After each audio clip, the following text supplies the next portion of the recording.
Vă salut, frumoșii mei! Haideți să vă spun un pamflet.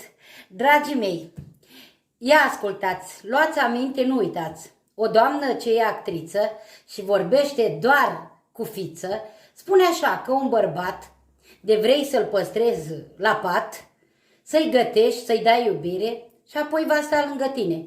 Eu vă spun că această faptă se întâmpla de mult odată, când nu era internet, când nu ne dezveleam la piept, nu eram siliconate, nu cu buze botoxate, știam să purtăm respect, nu vedeam porno pe net. Pentru mulți bărbați de azi, familia e un necaz. Nu îi trebuie nevastă, nici copii pe lângă masă. Vrea să fie singur, frate, să alerge zi și noapte prin cluburi, restaurante, nu se mai duce la treabă, șade închis și face o, știți voi ce, privind una cu fund mare, dă la rece, frățioare.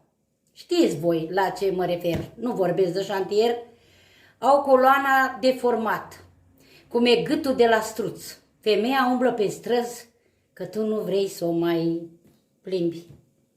V-am pupat. Așa este.